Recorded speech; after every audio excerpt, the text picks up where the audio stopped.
Hello, we're back in the video game Pictures from My Creation doing the D&D project, or the Make Your Own Game project. And I have decided to call this game the Nameless game because for Dungeons and Dragons, you would need to buy several different kind of,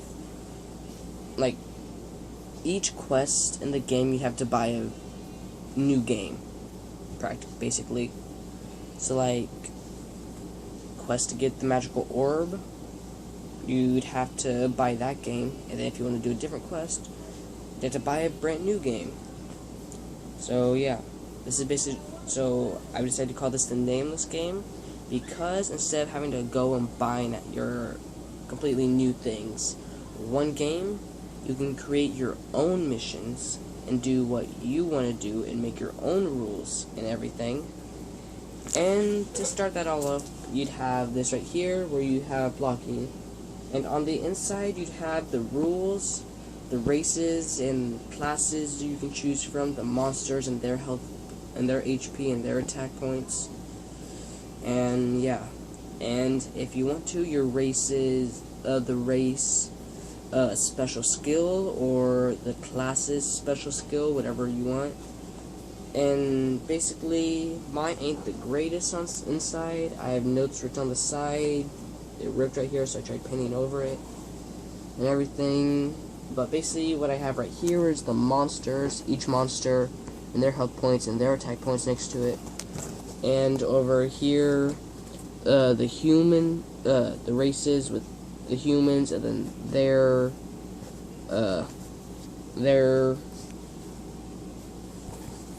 stuff, like right here, the human special skill. It gives you another 5 extra health points. The elf, better at finding food, can help you find food quicker. The dwarf, if you kill something that has like an armor plating, the dwarf can do blacksmith and forge it down into something. The gnome, technology, if there's something that you guys need to find, like a hidden trap or something like that, they can find it. The half-orc gives you an extra 2-point attack. Then the warrior, they handle swords, and they will give you, their special move is a flaming sword, which is a +5 attack, and their attack points and their health points right next to it. Right now, mine's a little all messed up, and all the other races, all the other classes, their things, and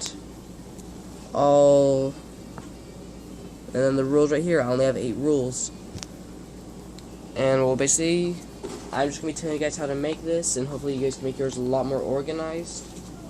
But the materials you'll be needing to make this are, it also looks like mine right here is already falling apart. It's got like paint chipping off, so I'm probably gonna respray paint this thing. Would be better to do pitch black, smooth pitch black, or texture. I'm gonna go with pitch black because I ain't gonna texture this thing. But yeah, so what you'll be needing for this, to make this, a ruler, hot glue, black, gray, or whatever color it is you want this to spray paint, which right now this is spray painted gray. I'm going to respray paint it. And last but not least, a cutting utensil, which I cannot find mine.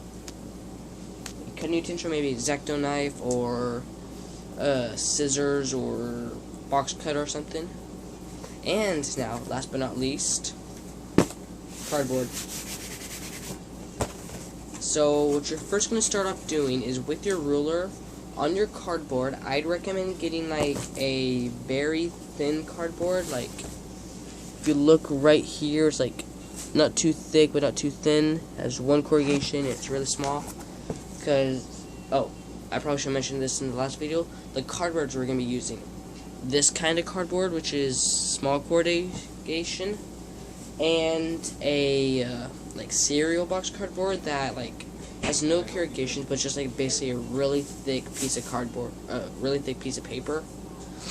practically we'll be using that, and maybe some bigger corrugation cardboard, or double corrugated cardboard, whatever. But yeah, basically what you're first going to start off doing is, with your ruler and your and a Sharpie, I forgot to mention that, you're going to measure across. You're going to measure probably about, let's say, I'm going to say probably 11 or 12 inches going up. Going up. And approximately, let's see, how far do I have this thing? Yeah, this one right here, I have about 11 inches. And across, it should approximately be practically a square when you open it up, because this right here is 13 inches going this way. I can tell because there's an inch missing. 13 inches going this way, and about 11 or 12 inches going this way. So yeah, approximately about that, and then cut it out, and then fold it in half. And if you have any rough edges, just cut them off. I have rough edges that I have not cut off, so I need to do that. And then cut it off right there. If you have sandpaper, sand it down. Then onto the inside, what you'll be needing to do is, with a Sharpie and some paper, or if you don't want to use paper, you don't have to do these races. You can add more, you can add less, or have less, not add less. You can have less, or you can add more.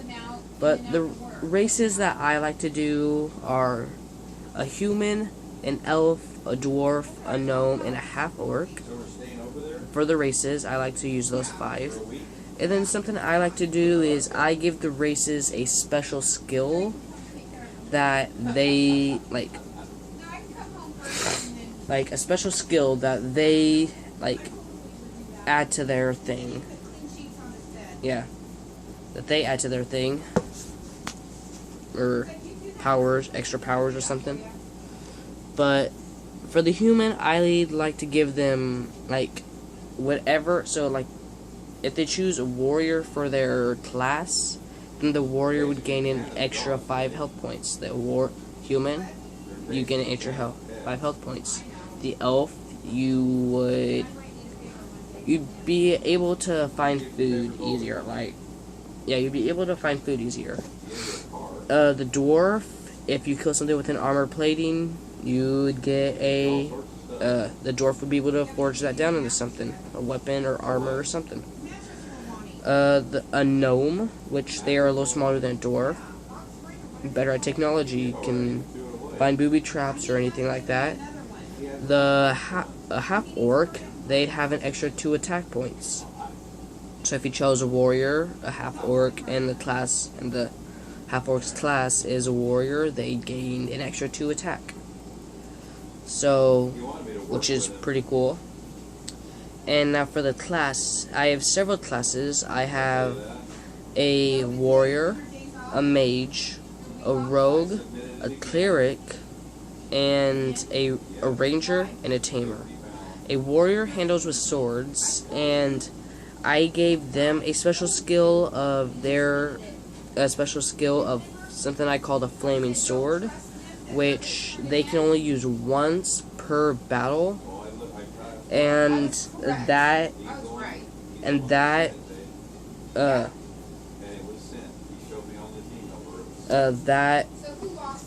say,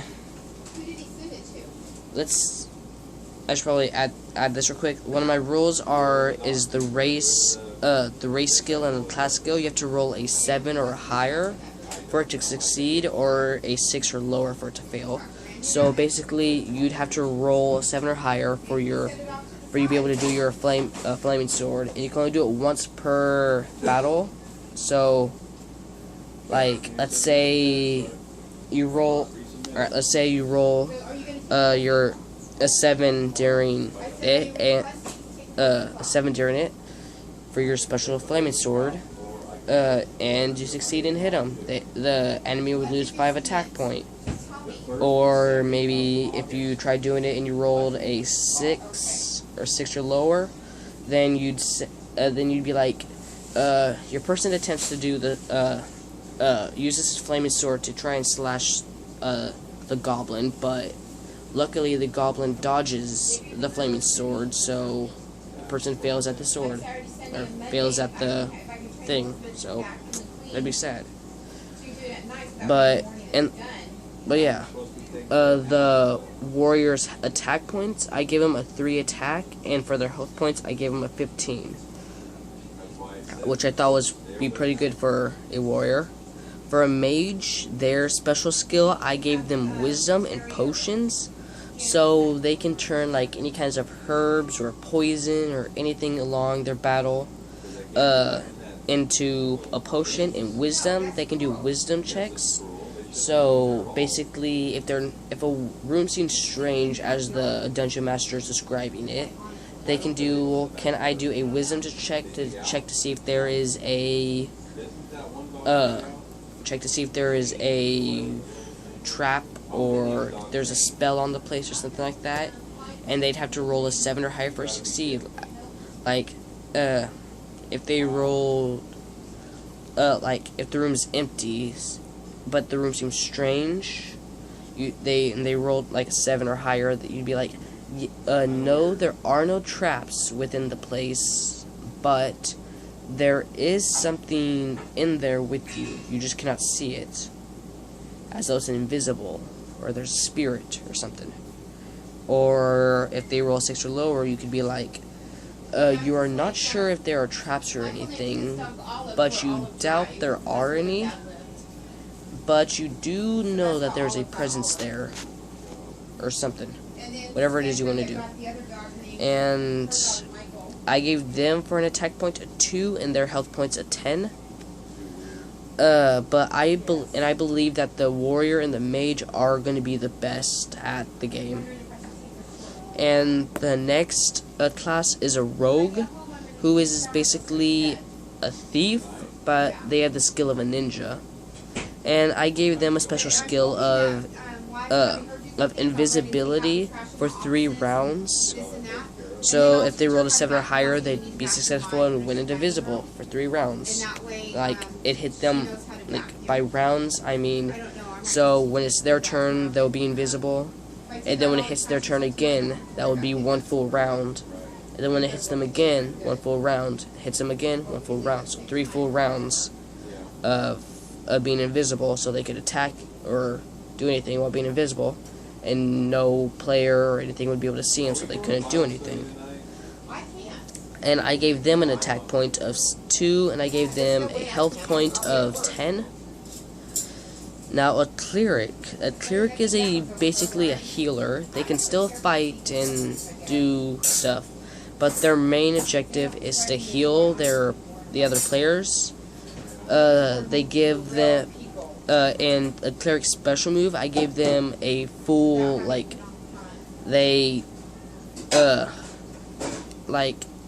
I gave them a special skill for, basically, let me see, what was it? Full HP for 3 rounds.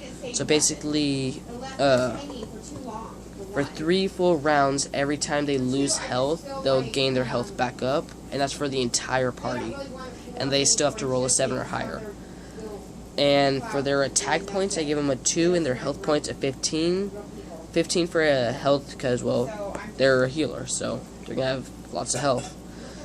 And for the next one, I did a ranger. A ranger is someone who is an archer. They use a bow or crossbow or something and fire from farther back, and is basically also a hunter, so they'll pick up senses and all this stuff. I gave them a special skill called the Arrow of Light, where basically it's a 1-hit KO. So if they could be battling a monster that has like 30 health points, and the Arrow of Light will completely knock out that 30 health points, but they have to roll a 7 or higher. And I gave them an attack of 3 and a health point of 10. And the next person is a tamer. And a tamer is someone who uses animals. They can tame basically any kind of animal. But it cannot be a humanoid animal or a humanoid thing. Like they can have a werewolf. Like they could be battling a werewolf and they couldn't tame it because it's a humanoid. Or a vampire or something. Like they'd have to, or a lich or something. It'd have to be something like maybe a spider or bear or dragon or something. It couldn't be something that's a humanoid. Or something that's like a human. And I gave them their ultimate their special class skill. I gave them an ultimate beast summon, so they could summon like from any element. They can summon the basically the guardian of it, and have the guardian completely wipe out the character that they're fighting. Cause they're basically summoned the guardian elemental. And for their attack points, I gave them a 2, and for their health points, I gave them a 10. And that's basically it. Now, which I thought those are pretty good health points and attack points and special moves for that class. Now, for the rules, I just added some that I think would be the best. Like for the first one, you can't switch a race or class after you choose it. You must roll a dice to attack, or something. You must roll 4 or higher to hit the target. You can have no more than 4 players. You can have more than 4 players. That's up to you. 5. Only 1 dungeon master, which is I like to be a dungeon master. I like to explain what's going on. I have a really good imagination with my giant forehead. Forehead of awesomeness. You must stay in a group, so you cannot leave your group, or you can leave your group, but you have to head right back to the group after you're done doing what you're doing. And you have to write everything down about your character, so that means what your character looks like, your inventory, how much gold you have, or something, or whatever it is you're writing down. And then for your race skill and class skill, you must roll a 7 or higher to do it. So yeah, so basically you'd have 1 dice in for your attacks, but then if your character wants to do his special attack, you throw in another dice, and they'd have to roll them, and get a 7 or higher.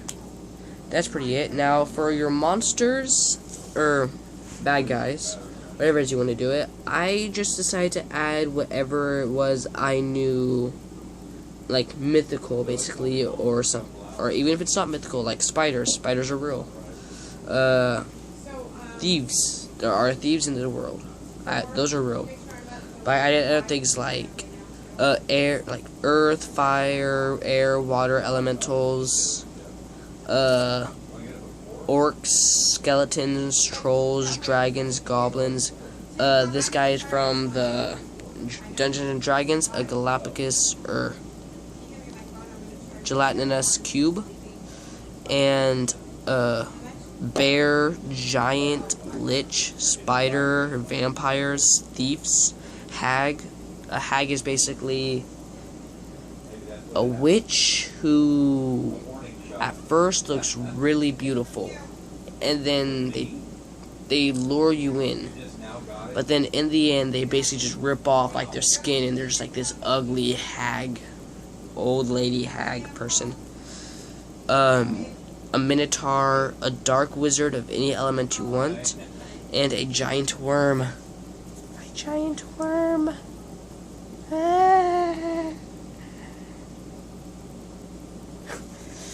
Ah. Yeah, but that's basically it. And then if you want, you can add like a logo on here. But that's basically all you need on the inside of it. If you have anything else you want to add on the inside, go ahead. You don't have to make this game exactly like Dungeons and Dragons. This is your own game. You don't have to have these written on the inside. You can have whatever it is you want. This is your own game. You don't have to. You don't have to add everything I'm saying. But the stuff I'm adding in here, this is my game. I have already copyrighted. I didn't copyright it, but I have already set this down, so you cannot copyright it. So yeah, this is my how I'm making this game. This is my game. You cannot copyright it, but you can use everything here to create your own kind of game. And yeah, that's basically it. So stay awesome, my friends. I will see you guys when I see you guys. So peace.